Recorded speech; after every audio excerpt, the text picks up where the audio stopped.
Analysts included, but of course it is an average.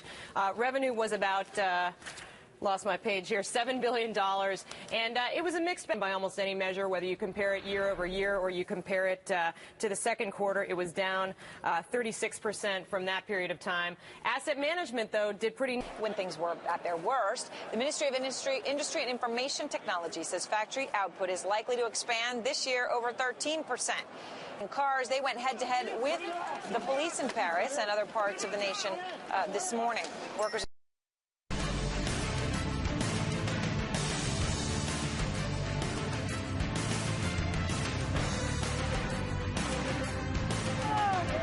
And good morning, I'm Simon Hobbs. I'm here, damsel in distress. It's all going to be okay now, don't worry. Thank goodness. Absolutely. We're waiting.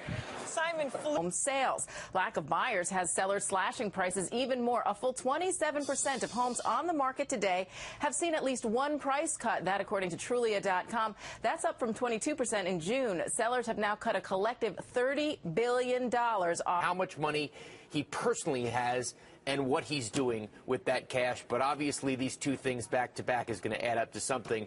When we know, we'll tell you. Darren, let's be clear about this. The guy gets equity stakes for fronting businesses, presumably.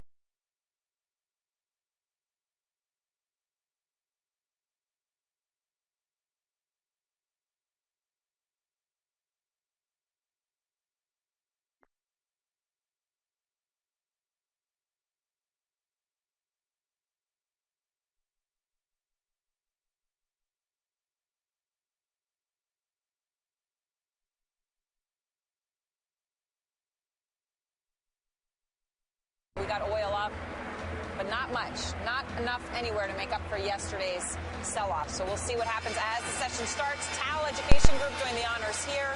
They're a leading K-12 tutoring services provider in China. Very, very popular there as parents invest even extra money for their children to learn English. The ticker symbol there is XRS. And over at the NASDAQ, Greek shipping company. Heat map here, and a lot different story than yesterday. Remember yesterday, 95% in the red. Red, of course, means down. Green means up. Black means it's also on the weak side. But commercial aircraft division was strong as well. Pratt & Whitney was doing well. Boeing also modestly raised their guidance to the higher end of the expectation. Roster. And we start here on the big board with Bertha. Thanks, Aaron. Our cash flow pointing out there's still indecision here in this market. If you take a look, the dollar's pared back a little bit. You've got oil modest, the trading area for Morgan Stanley, despite the fact that fee revenues for fees were up. Meantime, as Bob mentioned, the airlines are just stellar. We'll be watching for Delta. Gobbles up those small cap and mid cap names.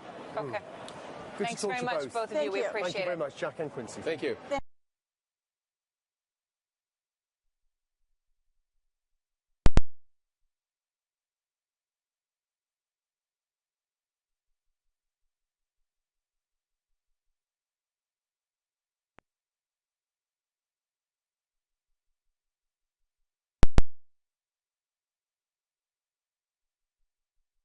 Nine out of 10 sectors are positive. 21 of 23 industry groups are positive. No stocks are hotter this morning than Stryker and Boston Scientific. If you take a slice of the devices, if you will, we've got 4 of them out with earnings overnight and this morning. St. Jude, you can see, is a little bit lower, but Stryker beats and guides higher. Boston Scientific with a big 6-cent beat on their trailing quarter. ISRG placed fewer of their Da Vinci machines than forecast. That crimped their revenues. And St. Jude, they beat by a pretty comfortable margin, but the upside increase maybe